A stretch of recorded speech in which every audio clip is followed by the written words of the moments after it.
Tem eu sempre digo que assim, cara, medo, as pessoas às vezes confundem, né? Tem muita gente que me chama de corajoso. Não, você é muito corajoso. Não é questão de coragem. Porque eu sinto medo. Eu acho que o cara que é corajoso não sente medo, né? Eu sinto medo. Só que o medo, ele não me impede de fazer as coisas. Pelo contrário, o medo, no meu caso, é um combustível para eu fazer aquilo, entendeu?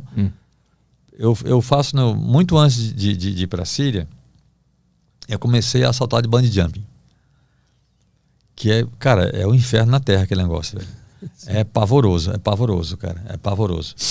Eu saltei, por exemplo, do bungee jump mais alto do Brasil, que fica em Paulo Afonso. Uma ponte, são, se não me engano, 86 metros de altura, até o rio lá embaixo, o Rio São Francisco, uma área linda, aliás. Cara, 86 metros é um prédio de quase 30 andares. Né? Aí você está lá na ponte, o cara coloca aquela borrachinha no seu pé para você saltar, né? E, meu irmão, se aquilo der errado, você vai morrer, né? Sim. E aí, sempre que eu salto de bungee jumping, na hora de saltar, eu paro assim em pé, na beirada, e eu pergunto para mim mesmo, eu falo, cara, você pode morrer se isso der errado. Você está disposto a passar por esse risco para sentir esse prazer? Né? E eu sempre respondo para mim, tô. Aí eu salto. Mas assim... Eu faço questão de ter consciência Sim. de que eu posso morrer, entendeu? Mas no bug jump é tu contigo mesmo. Quando tu tá fazendo uma matéria, tem a maldade de um outro ser humano contra a tua pessoa. Mas o risco é o mesmo, você pode morrer. Sim. Né? Então, eu inconscientemente, né, eu acabei me moldando para situações de alto risco, entendeu? Porque, por exemplo, em relação à Síria, quando eu desci para a Síria, muita gente, né, que gosta de mim, me dizia, cara, não vai, é arriscado, você pode morrer. Eu dizia, é claro que eu sei que eu posso morrer, eu estou indo cobrir a guerra, né? Então assim, eu sei que posso morrer, mas eu quero fazer esse trabalho. É que nem a bungee jump. Eu pensei várias vezes, cara, em relação a ir para a Síria. Eu pensava, cara, eu posso morrer lá, né? Antes de eu ir para a Síria, Petri, eu fui para a cidade chamada Homs, né? Uma cidade que ficou totalmente destruída, cara. Parece filme de guerra, as imagens de Homs. Porque era onde tinha mais... Quem quiser dar uma pesquisada, coloca no Google Homs, H-O-M de Maria S. Homs, H-O-M-S. E vê lá as imagens. Uma cidade que antes da guerra tinha quase 2 milhões de habitantes. Tamanho de Curitiba, uma cidade grande. Né? E depois chegou a ficar com 500 mil, ou seja, pessoas fugiram, todo mundo saiu com medo. Aqui tem umas fotos de Homs. Ó. Olha isso, cara. Olha a cidade totalmente destruída. Essa foto aqui, ó, que tá mostrando um hotel azul aqui, essa última foto da direita, esse é um hotel famosíssimo lá de Homs. Esse hotel ficou todo destruído. Não caiu tudo, mas assim, todo cheio de bala, entendeu? Isso aqui é a cidade, cara. Olha essas fotos aí, ó. E lá eles destruíram tudo porque é onde tinha mais rebeldes, né? Exatamente. Contra o governo, né? Era uma cidade... Essa foto aqui, que tá agora com o mouse em cima, a da direita, essa foto aí, eu passei nessa rua. Essa foto tem no meu livro. Eu passei nessa rua. Enfim. E eu sabia que era muito arriscado. 2 meses antes de eu chegar em Homs, teve um ataque do governo que matou, entre outras pessoas, 2 jornalistas. Uma mulher britânica e um fotógrafo francês. Cara, mataram uma mulher britânica, uma jornalista britânica. Imagina um brasileiro, né? Nada, né? E foi na cidade para onde eu ia, né? Mas por que Síria especificamente? Em relação a que você fala? Por que tu escolheu Síria? Porque problema no mundo tem em vários lugares, né? Porque naquele momento a guerra estava rolando lá, né? Sim, o foco do mundo naquele momento era lá. Eu queria cobrir a guerra, a guerra era lá. Era o país do mundo, por exemplo, hoje seria o Afeganistão, né, onde o clima é mais pesado. Mas ainda assim, no Afeganistão não é uma guerra como até hoje na Síria. A guerra da Síria não acabou ainda. O auge, me parece, passou. Foi a parte mais grave assim no conflito, foi entre 2012, 2015, 2016, por ali. Mas a guerra não acabou ainda. Ontem, eu vi, até hoje tenho contato com as pessoas de lá, ontem eu vi um vídeo de uma explosão do governo. O governo continua atacando esses lugares onde tem bases rebeldes, né? Quem é que tá lá ainda? É o mesmo cara ainda? É o Bashar al-Assad. Bashar al-Assad. Então vamos contar essa história, porque tu fez tudo certinho para ir para lá, né? Tu foi na embaixada, pegou autorização com os equipamentos que tu ia levar, tava tudo nos conformes, né? Tu fez todo o processo burocrático para poder ser um jornalista lá. Isso. Só que aí tu chega lá e tem um ponto específico que tu descumpre para ser um pouco mais ágil na tua jornada, e esse aqui dá um problema, né? Eu fui para a Síria com visto de imprensa, né? O visto de imprensa é um documento que autoriza o jornalista a trabalhar no país, né? Então eu fiz questão de fazer tudo certo, até para não ter nada contra mim, né? Eu peguei o visto aqui em São Paulo, no consulado da Síria, que fica na Paulista. E fui para lá, o próprio governo me orientou a ir para Beirute, no Líbano, né? E de Beirute ir para a Síria, né? Por terra. Porque com a guerra o aeroporto estava fechado em Damasco, né? Na capital da Síria. Então o governo me orientou a ir para Beirute. E eu fiz isso. Só que no meu no visto de imprensa, né? No meu visto, aqui no consulado, eles colocaram uma observação por escrito, né?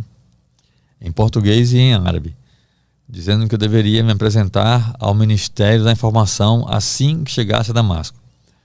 Eu sabia que isso era uma estratégia do governo para colocar um oficial na minha cola, né, um oficial do governo na minha cola, e me impedir de mostrar a guerra de verdade, né? Porque eles faziam, inclusive, isso até hoje fazem, com jornalistas que vão para lá. É tipo na Coreia do Norte, eles mantêm um cara em Damasco, num hotel, e aí uma pessoa do governo vai buscar um cara no hotel, o jornalista, põe numa van, passeia um pouco por Damasco, mostra, para dizer que a guerra não é assim tão grave, ou que não tem guerra, e acabou. Só que assim, eu saí de São Paulo para ir para Homs. Meu foco era ir para Homs, porque eu sabia que lá era onde a guerra estava acontecendo de verdade. E aí eu não fui no ministério, né? Eu cheguei em Beirute. Primeiro eu tentei entrar por outra fronteira que vai direto para Homs. Fui bloqueado, não me deixaram. Voltei para Beirute. E aí peguei uma van para Damasco. Só que eu sabia que se fosse no ministério, né, iam me impedir de ir para Homs, né? Então por isso não foi o ministério. Aí no dia seguinte, dormi uma noite em Damasco. Tu tentou ir de ônibus, né? Aí quando tu parava na fronteira, o pessoal te falava pra não ir pra Homs, né? O pessoal... Não, todo mundo aqui, cara, eu fiz 2 amigos, um casal de irmãos em Beirute. Eles diziam, não vai pra Homs, é muito perigoso. Eu dizia, eu sei que é perigoso, mas assim, todo mundo que eu conversava, que eu dizia que era jornalista, estava indo pra Homs, diziam, cara, não vai, é perigoso, pode morrer lá. Eu dizia, não, eu sei que é perigoso, enfim. Na fronteira do Líbano, os pessoal do Líbano, né? Sim, falou pra ti, cara, tem certeza que tu quer ir pra Homs? Era tentando isso. Eu dizia, cara, eu saí de São Paulo, saí do Brasil pra cá, não vou desistir agora, entendeu? E aí quando eu cheguei em Damasco, eu não fui ao ministério, passei uma noite lá em Damasco, e foi interessante passar essa noite em Damasco, porque eu vi que realmente não fazia o menor sentido ficar em Damasco, entendeu? Não tem guerra em Damasco. Eu passei, cara, um dia antes de chegar em Homs e ver esse inferno todo, eu passei a noite em Damasco. Eu andei nas ruas de Damasco, sozinho. Tinha cinema aberto, supermercado. No dia seguinte, vi shopping aberto. Eu jantei em restaurante de Damasco. Nessa noite, antes de ir para Homs, eu comi na rua lá, eu sempre esqueço o nome, aquela carne que eles põem e fica rodando no espeto na rua. Ah, eu lembro que estava escrito o cara lá. corta na hora e fala, nossa, isso estava gostoso pra caramba, enfim.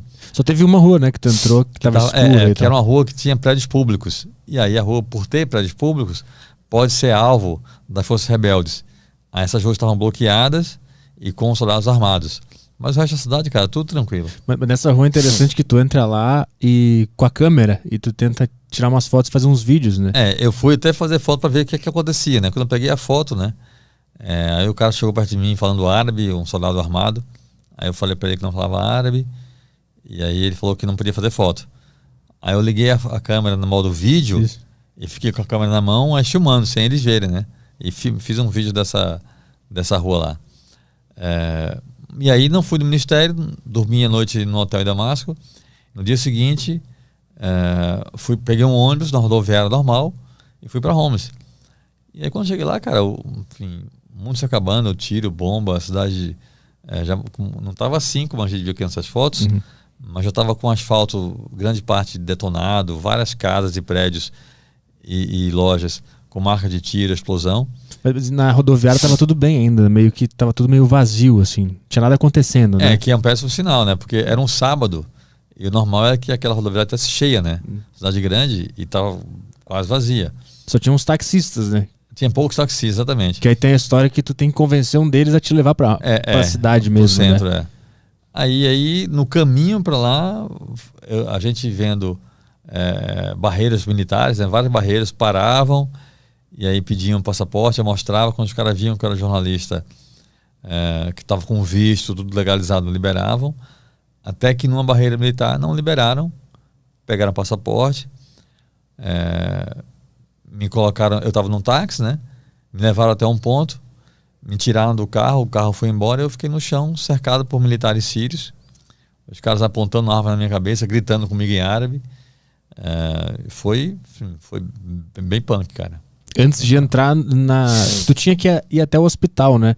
Eu ia encontrar com o meu contato no hospital, Isso, tu encontrar tua fonte lá, teu contato no hospital. No meio desse caminho, tu parou numa das barreiras, eles te tiraram do táxi. Exatamente. Enfiaram a arma na tua cara e tu ficou sentado um tempão ali, né? Até chegar um outro cara de jaqueta da Adidas. Pois é, e aí eu tava lá no chão, né? Os caras...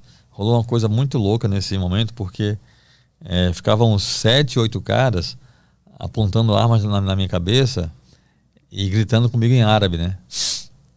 E, cara, assim, eu achando que ia ser executado, né?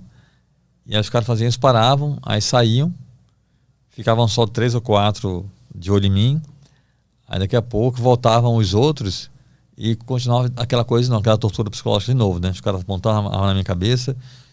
Cara, é um negócio tão pesado para a sua cabeça que tinha hora que eu quase pedia pro cara atirar, sabe? Para acabar com aquele negócio logo.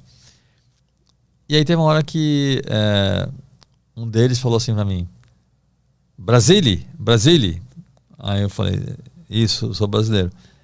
Aí o cara falou: futebol. Aí eu falei: gosto de futebol. Aí eles riram e aí um deles falou assim para mim: Real Madrid ou Barcelona? Eu falei: Barcelona.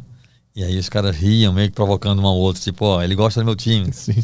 Aí o outro cara falou assim: Messi ou Cristiano Ronaldo? Aí eu falei: Messi. E aí eles continuavam sorrindo. E aí um outro cara falou assim: Maradona ou Billy? Eu falei: Billy? O cara: Billy, the black guy. Eu falei: não, the black guy é Pelé. O nome do cara é Pelé.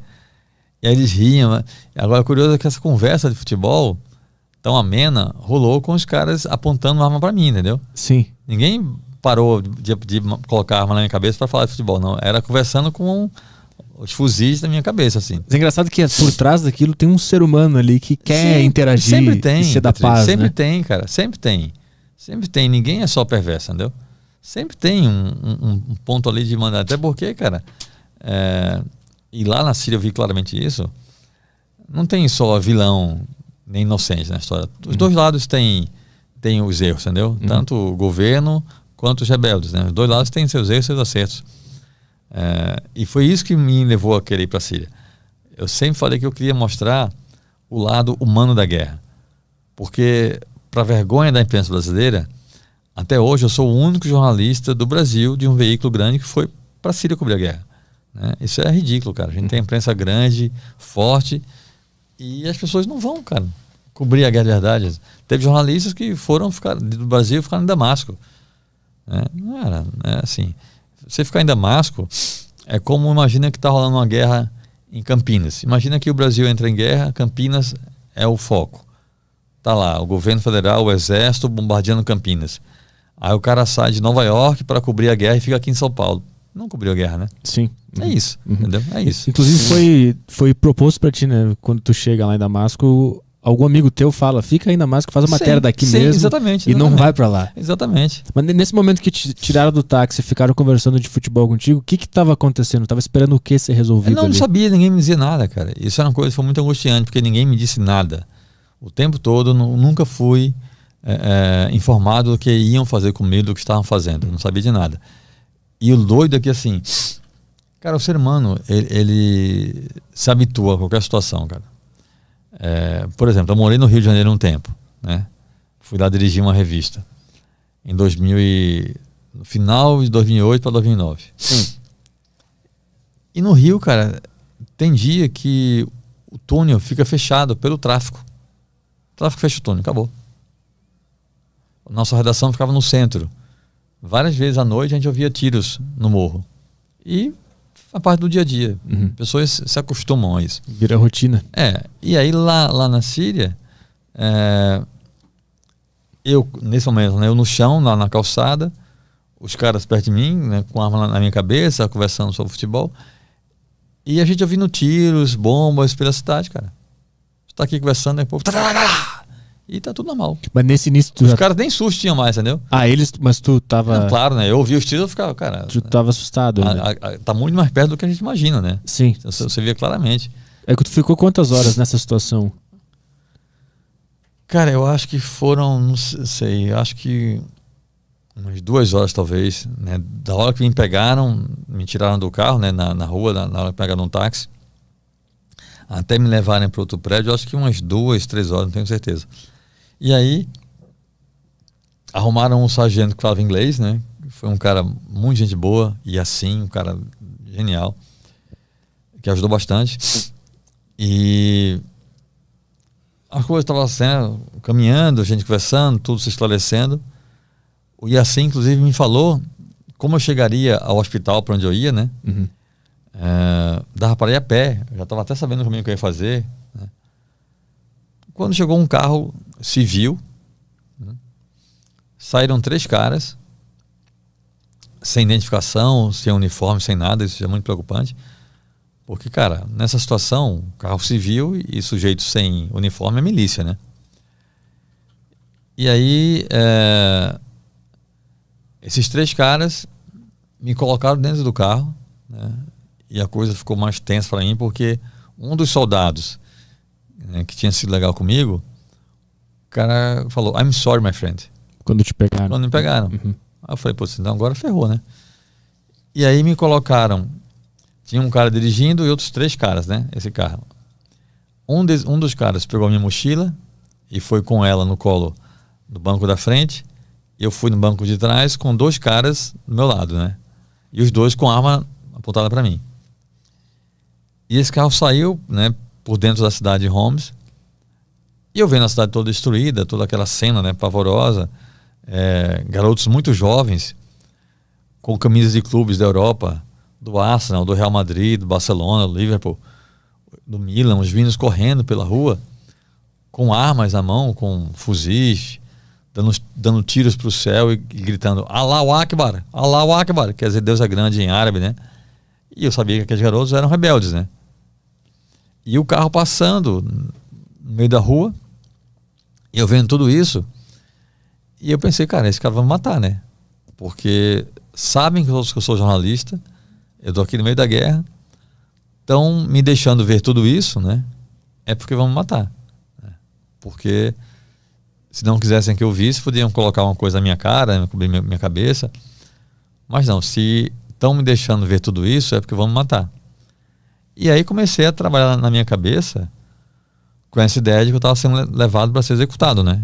Que era uma coisa que eu já tinha, né, colocado em mente que podia acontecer. Eu não queria morrer, obviamente, né?